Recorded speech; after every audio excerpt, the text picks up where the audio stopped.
Find the whole area included between the curve X square Y square equal to A square into Y square minus x square and its asymptotes. देखो ये curve और इसका asymptotes के बीच में जो area bounded होगा वो find करना है। अच्छा एसिम्टोट्स क्या होता है? एसिम्टोट्स मतलब वर्टिकल टेंजेंट होता है, ठीक है, मतलब जहाँ D Y by D X undefined होगा तो हम लोग एसिम्टोट्स फाइंड करते हैं, एसिम्टोट्स क्या होगा और ये कर्व क्या होगा, तब उसका बीच का एरिया हम लोग फाइंड करेंगे। देखो X square Y square equal to A square into Y square minus x square है। इससे हम लोग फर्स्ट पॉइंट क्या पता कर सकते हैं? सिमेट्री पता कर सकते हैं ना, क्योंकि एक्स के प्लेस पर माइनस रखेंगे तो भी कर्व में कोई फ़र्क नहीं पड़ेगा, कोई चेंजिंग नहीं आएगा, और वाई के प्लेस पर माइनस वाई रखेंगे तब भी कर्व में कोई चेंजिंग नहीं आएगा।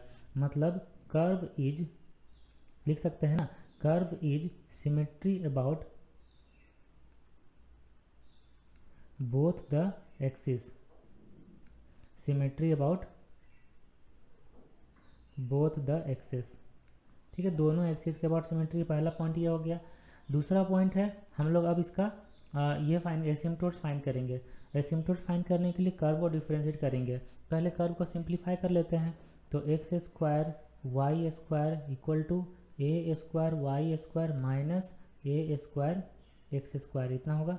अब ये x square Y square right जाएगा, ए स्क्वायर वाई स्क्वायर लेफ्ट में आएगा, तो ये हो जाएगा ए square x square equal to A square minus x square of y square होगा, ठीक है यहाँ तक ओके। तो y का जो वैल्यू है, y का वैल्यू, अच्छा वाई स्क्वायर इक्वल टू कितना आ जाएगा? देखो वाई स्क्वायर इक्वल टू आ जाएगा ए square x square by a square minus x square, इतना आएगा। अब हम कर्व को डिफ्रेंशिएट करते हैं, तो कर्व को जब डिफ्रेंशिएट करेंगे तो 2y into d Y by D x, तो 2y into d y d x, u by v है, कोसेंट 2 लगाएंगे तो a square minus x square into 2a square x minus, इसके बाद u रखते हैं ए स्क्वायर एक्स स्क्वायर और इसका आ जाएगा माइनस 2x, और डिवाइड में हो जाएगा ए स्क्वायर माइनस एक्स स्क्वायर का होल स्क्वायर, ठीक है। तो अब इसको थोड़ा और सिंप्लीफाई कर लेते हैं हम लोग। ऊपर में 2a स्क्वायर एक्स कॉमन लेते हैं, 2a स्क्वायर एक्स कॉमन लेंगे तो a square minus x square यहाँ बचा हुआ है ये वाला, और यहाँ पे 2a स्क्वायर एक्स कॉमन लेंगे तो फिर से प्लस एक्स स्क्वायर बचेगा, और ये दोनों कैंसिल हो जाएगा, और डिवाइड में हो जाएगा ए स्क्वायर माइनस एक्स स्क्वायर का होल स्क्वायर, ठीक है। तो ये हो जाएगा 2y D Y by D X equal to, तो देखो ऊपर में x है मतलब जीरो पर D Y by D zero बनेगा, हॉरिजॉन्टल टेंडेंस हॉरिजॉन्टल टेंजेंट बनेगा, और अगर यहाँ पे ये डिवाइड जीरो होगा मतलब x का वैल्यू प्लस माइनस ए, एक्स का वैल्यू प्लस माइनस ए पर वर्टिकल टेंजेंट बनेगा मतलब एसिम्टोट्स होगा। तो हम इससे क्या क्या लिख सकते हैं? देखो x इक्वल टू जीरो पर बनेगा हॉरिजॉन्टल टेंजेंट,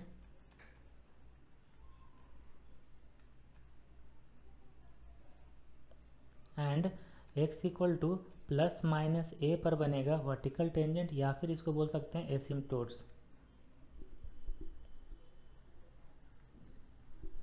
ठीक है, एसिम्टोट्स। तो ये देखो x इक्वल टू जीरो पर horizontal tangent, x equal to plus minus a पर वर्टिकल टेंजेंट मतलब हॉरिजॉन्टल बन रहा है, एसिम्टोट्स बन रहा है, और symmetry about both the axes है, ठीक है। अब इसका हम लोग इतना इन्फॉर्मेशन से इसका कर्व हम लोग ड्रॉ कर सकते हैं। तो जब बोथ एक्सेस के अबाउट सिमेट्री है, ये एक्स एक्सिस हो गया, ये हो गया वाई एक्सिस, और x इक्वल टू जीरो पर सिमेट हॉरिजॉन्टल टेंजेंट बन रहा है, तो कर्व कैसे बनेगा? देखो x इक्वल टू ए पर और माइनस ए पर जब बन रहा है वर्टिकल टेंजेंट या फिर एसिम्टोट, तो यहाँ पे हम लोग दो वर्टिकल लाइन ड्रॉ करेंगे, एक ड्रॉ करेंगे x इक्वल टू ए और दूसरा वर्टिकल लाइन ड्रॉ करेंगे x इक्वल टू माइनस ए, ठीक है, x इक्वल टू ए और x इक्वल टू माइनस ए, दो वर्टिकल लाइन ड्रॉ कर दिए। अब जो कर्व है वो a पर इन्फिनिटी को जाएगा, है ना, वर्टिकली चल जाएगा ऐसे, और जीरो पर जब हॉरिजॉन्टल टेंजेंट है तो ऐसा बनेगा जीरो पर। तो देखो कैसे बनेगा ये बताते हैं।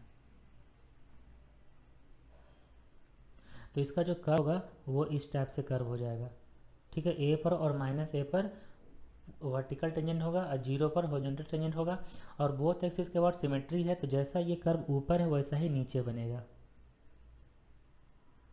ऐसे, ठीक।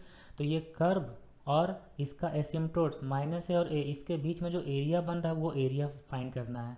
वो जो एरिया है वो एरिया है ये वाला, ये एक तो ये एरिया ये हो गया और ये पूरा टोटल एरिया फाइंड करना है। तो टोटल एरिया फाइंड करने के लिए सिमेट्री से हम देखेंगे कि 0 से ए तक में जो फर्स्ट क्वाड्रेंट में एरिया है उसी को हम लोग 4 से मल्टीप्लाई कर देंगे तो सिमेट्री से पूरा एरिया मिल जाएगा। ठीक है, तो वही हम लोग करने जा रहे हैं।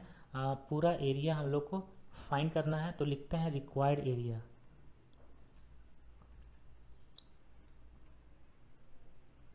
तो रिक्वायर्ड जो एरिया होगा वो हो जाएगा 4 इंटू 0 से लेकर ए तक into Y into D X. ठीक है, अब इसको एरिया हम लोग कैलकुलेट करना है, तो 4 इंटू 0 से लेकर ए तक है y का वैल्यू। तो यहाँ से हम लोग y का वैल्यू लिख सकते हैं, यहाँ से y का वैल्यू फर्स्ट क्वाड्रेंट में है ना, तो सिर्फ प्लस साइन के साथ लेंगे तो हो जाएगा a x by root under A square minus x square into D x, इतना आएगा। तो अब देखो a square minus x square हम लोग टी मानते हैं तो उसका डिफ्रेंसिएशन होता है -2x, ऊपर में सिर्फ x है तो इसीलिए हम लोग इसको ऐसे लिखेंगे -2a, बाहर में रहने देंगे 4 था ना, और 0 से a लिख देंगे और यहाँ लिख देंगे -2x इंटू डी एक्स, और डिवाइड में हो जाएगा रूट अंडर ए स्क्वायर माइनस एक्स स्क्वायर। अब इसको t मानेंगे तो ऊपर dt होगा, dt by root under T. अब dt by root under T का इंटीग्रेशन होता है, dt by root under T का इंटीग्रेशन होता है 2 रूट अंडर टी, तो 2 रूट अंडर ए स्क्वायर माइनस एक्स स्क्वायर होगा, और लिमिट रखेंगे 0 से लेकर ए तक। ठीक है, और पूरा मॉड लगा देंगे हम लोग, क्योंकि एरिया जो मेरा होता है वो पूरा का मॉड होता है ना, रिक्वायर्ड एरिया, क्योंकि माइनस यहाँ पे है ना, माइनस है, बस उसको सॉल्व करने के लिए ही मॉड लगा रहे हैं। अगर हम लोग ए रखते हैं तो ए पर देखो 0 आ जा रहा है, क्योंकि ए स्क्वायर माइनस ए स्क्वायर है 0 माइनस, अब रखेंगे 0, जब 0 रखेंगे तो ये 0 होगा, ए स्क्वायर का ए बाहर आएगा और 2 इंटू 2 तो हो जाएगा -4a स्क्वायर। ठीक है, तो -4a स्क्वायर और माइनस तो ये हो जाएगा +4a स्क्वायर, है ना, तो +4a स्क्वायर स्क्वायर यूनिट्स, ये मेरा रिक्वायर्ड एरिया होगा।